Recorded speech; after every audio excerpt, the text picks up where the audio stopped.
ವಿಶ್ವ ಮಧುಮೇಹ ದಿನ. ನಮಗೆಲ್ಲ ತಿಳಿದಿರುವಂತೆ ಪ್ರಪಂಚದಾದ್ಯಂತ ಅತಿ ಹೆಚ್ಚು ಜನ ಮಧುಮೇಹದಿಂದ ಬಳಲುತ್ತಿದ್ದಾರೆ. ರಾಷ್ಟ್ರೀಯ ಕುಟುಂಬ ಆರೋಗ್ಯ ಸಮೀಕ್ಷೆಯ ಪ್ರಕಾರ ಕರ್ನಾಟಕದಲ್ಲಿ 14.8% ಜನರು ಮಧುಮೇಹ ಕಾಯಿಲೆಗೆ ಒಳಪಟ್ಟಿರುತ್ತಾರೆ. ಮಧುಮೇಹಕ್ಕೆ ಪ್ರಮುಖ ಕಾರಣ ಬದಲಾದ ಜೀವನ ಶೈಲಿ, ಆಹಾರ ಪದ್ಧತಿ ಹಾಗೂ ಮಾನಸಿಕ ಒತ್ತಡ.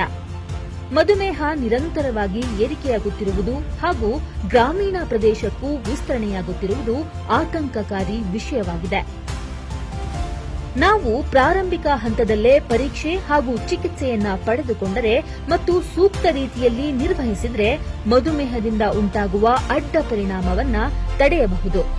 ಸಾರ್ವಜನಿಕರಿಗೆ ಮಧುಮೇಹ ಕುರಿತು ಅರಿವು, ಜಾಗೃತಿ ಮೂಡಿಸಲು ವಿಶ್ವ ಆರೋಗ್ಯ ಸಂಸ್ಥೆಯಿಂದ ನವೆಂಬರ್ 14ರಂದು ವಿಶ್ವ ಮಧುಮೇಹ ದಿನ ಆಚರಿಸಲಾಗುತ್ತಿದೆ. ಈ ವರ್ಷದ ಘೋಷವಾಕ್ಯ ಅಡೆತಡೆಗಳನ್ನು ನಿವಾರಿಸುವುದು, ಅಂತರವನ್ನ ಕಡಿಮೆಗೊಳಿಸುವುದು. ಕರ್ನಾಟಕ ರಾಜ್ಯವು ಗೃಹ ಆರೋಗ್ಯ ಯೋಜನೆಯನ್ನ ಜಾರಿಗೆ ತಂದಿದೆ. ಸದರಿ ಯೋಜನೆಯಡಿ ಆರೋಗ್ಯ ಕಾರ್ಯಕರ್ತರ ತಂಡ ಪ್ರತಿ ಮನೆಗೆ ಭೇಟಿ ನೀಡಿ 30 ವರ್ಷಕ್ಕಿಂತ ಮೇಲ್ಪಟ್ಟ ವಯಸ್ಸಿನವರನ್ನ ತಪಾಸಣೆ ಮಾಡಿ ಅವಶ್ಯಕ ಪರೀಕ್ಷೆ ಹಾಗೂ ಚಿಕಿತ್ಸೆಯನ್ನ ಮನೆ ಬಾಗಿಲಿನಲ್ಲೇ ಒದಗಿಸಿ ಉಚಿತ ಔಷಧವನ್ನ ನೀಡಲಾಗುತ್ತಿದೆ.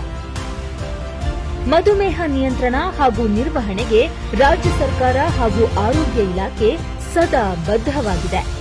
ಈ ಪ್ರಿವೆಂಟಿವ್ ಕೇರ್ ಅಂತ ಏನ್ ಹೇಳ್ತೀವಿ ಮತ್ತು ಕ್ಯೂರೇಟಿವ್ ಕೇರ್ ಅಂತ ಹೇಳ್ತಾರೆ. ಕ್ಯೂರೇಟಿವ್ ಕೇರ್ಗೆ ಬೇಕಾದಷ್ಟು ಆಪ್ಷನ್ಸ್, ಅವಕಾಶಗಳು ಜನರಿಗೆ ಸಿಗ್ತದೆ. ಆದ್ರೆ ಪ್ರಿವೆಂಟಿವ್ ಕೇರ್ ಅನ್ನ ಯಾರು ಮಾಡಬೇಕು, ಯಾರು ಮಾಡ್ತಾರೆ?